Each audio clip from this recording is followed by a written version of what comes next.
The Mixed Mornings and More podcast with Steph and Sean. Now available daily. Good morning, world. Good morning. Happy Monday. What do we got? October. It's October. It's the 3rd. What a surprise. How the heck are you? The year's still 2022. 5:32 right now. It's true. And my husband, over the weekend, he couldn't sleep. So we're camping. And this man is like awake. He's trying to read books, reading magazines, and I'm just sleeping away, completely oblivious. It's quite chilly as well. Like definitely over Saturday night, the inside of our camper windows got a little bit of like ice on them. Oh, yeah, a little frosty. Yeah. And he wakes me up. It's still pitch black out. I can't see anything. And he says, "Hey, do you want to go for a paddle?" Oh, like midnight? I don't know, maybe 4 o'clock in the morning, maybe 3, who knows? Damn. It was dark. Yeah. Dark as dark can be. And he's like, "I think maybe the sun is going to come up soon and we could be out on the lake." And I was like, "You've got to be out of your mind, sir. Like, I get up in the middle of the night every weekday. There's no way I'm getting up in the middle of the night on the weekend." Yeah, you're like, "I have a suggestion. Go to bed." Back to sleep. Back in 2014, there was this viral challenge that came out that it seemed like absolutely everybody was doing. The ice bucket challenge. Yes, I remember it. I remember it vividly. It was so fun and such for a great cause, too. Yeah, all in support of ALS. So basically what happened was you would say, "I'm nominating this person and this person to either drop a bucket of ice water on their head or donate to ALS." Yeah. And lots of people dropped the bucket of ice water on their head, but also donated. And good news coming out of that.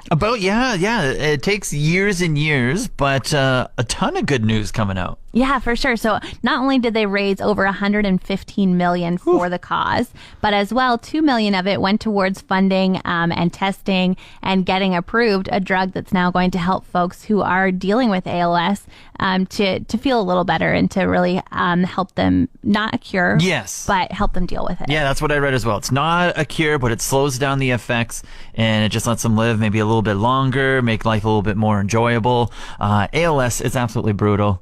Read a little bit about it. I just read the person who co-created the Ice Bucket Challenge had ALS.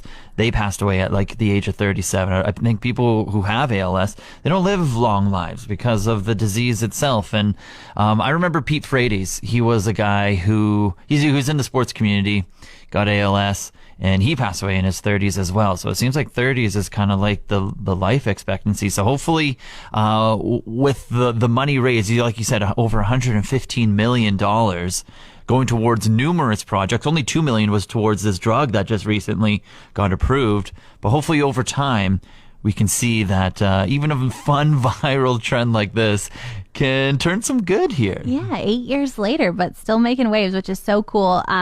Some of that money, 130 research projects being funded in 12 different countries and 40 potential treatments that are in development. Wow, amazing. Super cool. So thanks so much to everybody 8 years ago who participated and donated. Went camping this weekend, and I have like a rolling list of things that I usually bring with me. And for some reason, this weekend, I didn't even look at it. You didn't look at your list? No, and so I forgot some silly things like the camp chairs. Oh. Yeah, so like you could sit on the picnic table if you wanted to have a sore back. Sit in your camper? Yes. What else did you bring? Bikes? Could sit on the bike, sure. Yeah, none of these things really have a backrest for you. And if your camper doesn't have a comfy bed... Kayaks? Oh, now you're getting somewhere. Just sitting beside the fire in your kayak. Here and there. Yeah, Find a tree to rest against. There we go. Well, we ended up driving into town. It seemed that every store had sold out of their seasonal things at the end of the summer. Okay. Put them all on sale. And on a whim, my husband goes into like this kind of like natural store, and he was like, maybe they'll have something weird in there. And he came out very excited. I stayed waiting in the truck. I was like, oh my gosh, how much were those? And he's like, you don't want to know. Oh no. And I'm like, this is never good. Like, what do you think that, seasonal coming up to winter, maybe they'd be on sale? Yeah, but cheap? I mean, $20? 15? I don't know, Sean. He said I don't want to know. And I saw the price tag when we got back, and these fold up camping chairs, literally the ones that go in a bag with just fancy designs on them. had $130 price tags on them. Yeah, way. I don't even know. Like, What do I they don't all know, come with? Cup holders at least? yeah, that didn't fit our travel mugs. I don't know if they saw him coming and they were like, this guy looks like he has a sore back. Put a Yeah. better price tag on that. Out or of what? all people, the frugal. I know. I thought we were like a frugal group. Our morning show was a frugal group. Now you're going to go spend big dollars on a chair? Stop. It wasn't me. It was my husband. No, I you're was associated with it. shocked You're kicked out and of the frugal appalled. group. No, I still belong here. Your bougie chairs. You know what my husband said to me after I was like 130? He was like, I talked her down. Like, you talked her down. He was just Okay. like, you didn't even thank me for that chair. Even 50% off. Still too much. 75? What? For something that's been going on for, I want to say, the past month or two, Steph, it is finally over. What? And that is, I finally found new sandals to wear. The Sandals saga is, I don't know if I'm ready for this, Sean. I've been know. enjoying hearing all about your blunders of just trying to buy one single pair of sandals. Yes. So it all started, 2 months ago, houseboating. My sandals, they're the squishy kind. They got dirty and they just were smelly. Couldn't wear them anymore. So you threw them out on your way home, and That's then you right. got to ordering online after going to multiple local Yeah. stores and not being able to find what you were looking for. That's right, yeah. So I had backup sandals, but they were really old, and the soles were a black, and they would die. They were so old that the black would seep into the bottom of my feet, and it would just look like I was walking on dirt all the time. So I was like, can't wear the backup sandals anymore either. Ordered online. That was a total disaster. Yes. They came, I had to pay for shipping to send them back. Just a total nightmare. Never doing that again. But finally went down to the city, went to an outlet store, found some that were 50% off, and I am finally suited. Tried them on and everything. No way, Sean. And I got some new sandals. Okay, can we see the sandal? What do they look like? Yeah, sure. So they are, they're Adidas, just like my old sandal, but they're not a sandal. They're like a Croc style shoe sandal. Okay. So, like, But they're Crocs fancy. are definitely back in fashion, for sure. Yeah. But you literally bought a knockoff, but an expensive brand Croc? Yeah, they were only $30 because I went to the outlet. I went to the outlet store, and so like everything was like 50% off. And so they were cheap, they were good, they're a great brand, and I'm very happy with my choice. If you didn't buy sandals, though, with your sandals saga, Yeah. is the saga over? It's a hybrid. I feel like I can do so many things in these. Do They're you feel like your feet are going to breathe enough like a sandal would? Or yeah, they got holes in them. They're like a hybrid Croc Adidas do sandal they have shoe. the sport mode? No, they got no strap. No strap. John. Always sport mode. It's Adidas. You're going to have to go back. A major milestone Fort McMurray just went through, I want to say, in the past month, Steph. Major milestone? What happened? Yeah. The bridge got completed, the construction just south of Fort McMurray, the one that's been going ever since I moved here. Did it? Yeah, I moved here, a year and a half, maybe more ago?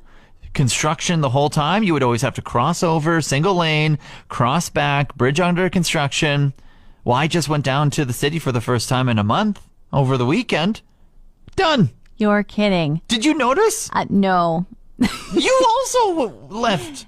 Yeah, I went to Long Lake this weekend camping, but I wasn't driving. I just follow the road signs. Whatever it tells me to do, I do it. I get where I'm going, and I don't usually observe anything interesting along the way. Oh, well, I wanted to, big congratulations to everyone working on the bridge, everyone that's driving all the time. I feel like this is something we've been waiting for here. Yeah, I feel like maybe since I didn't notice, you must have did a good job. If the road just continued on the way I thought it should, then it means that you didn't mess up. Yeah. Brand new bridge and everything. I will say, I hope they didn't mess up. It's a bridge. Hear me. And but I will say they're still doing like a little bit of construction in the Meridian and whatnot, so you still have to slow down to 80. And that is just a heads up for about the 7 people I saw pulled over who were probably ripping through the new area going like 120 still. Still slow down to 80. The 2-hour drive down Highway 63 divided double lane for, I want to say, about like 10 months of the year can be just dreadful. Just, time goes by, 2 hours go by, and then finally you're on the single lane. Mm-hmm. But boy, oh boy, if this past month isn't the best time to drive that highway. I was like, there better be some sort of redemption here, Sean. It is so beautiful. Like, when you're just driving, sure, it can look nice, but it can get boring. Like just looking at the green or looking at the winter, whatever it may be. But like this autumn is just any autumn. It's just so nice, just kind of weaving through it all, seeing all the yellows and the oranges and the reds just come out for that 2 hours. It makes it a lot more enjoyable. Absolutely. And especially if you're driving at the right time of day. Like if you're doing it when the sun is rising or when the sun is thinking about setting, those 2 golden hour times, you're like, oh my gosh, sorry, look at the road. Look at the road. Like it is really hard. There's such beautiful sun shining through them. They're like, man, I hope that a wind gust does not come and ruin this beautiful, serene moment while I'm away for the weekend so I can experience it on the way home again. Yeah, because I was driving down to Edmonton, and then as you get to the single lane, you start to get into like more civilization and less trees and all that. But when I was in Edmonton, I did notice a lot of the leaves started to just really fall. The sidewalks and the roads were just getting filled with them. Sean, that's too much bad news for one Sorry, sentence there. the drive was great. The drive is so pretty. Let's keep it positive. Steph, I know you're one for a heavy foot, attracting a speeding ticket in the company car. Thank you. My first in many years. Sure, that you're telling us about. You hit the road this weekend. You went out camping. Any speeding tickets? No speeding tickets that I know of. Honestly, my husband drove the whole time, and he is a very, very good ticket speed follower. He doesn't get tickets. Great words there. Yeah. Thank you. Yeah, as long as you weren't driving, you're probably good. Yes, you one can hope. A heavy foot over there. Okay, Sean, it was one ticket in years and years. I feel like that time has passed. Now I'm good for a few years again. People don't forget. Anyways, I bring this up because I also went down, but I went to the city, and boy, oh boy, were the RCMP out in force this weekend. I'm amazed at how many folks flash their lights at us. Being like, hey, just so you know, there's an RCMP car coming up. I didn't get any of that. I just I just physically saw them having people pulled over. I think on my way down, I saw 2 or 3 at least pulled over. And on my way back, I think I saw again 2 or 3 people pulled over. And I think one of my favorite things about leaving Fort McMurray or just coming back and forth is that no matter when or what time of year, there's always going to be someone that is going just stupid fast that will like take, I mean, I do the speed limit. I don't get speeding tickets, but take the heat off of you essentially. Yeah, for sure. It's like, oh, well, you're going to be the one that's going to get pulled over and they'll be too busy with them to see me going 10 the speed over limit. Want more of today's show? Download the Mixed Mornings and More podcast. Now available every weekday.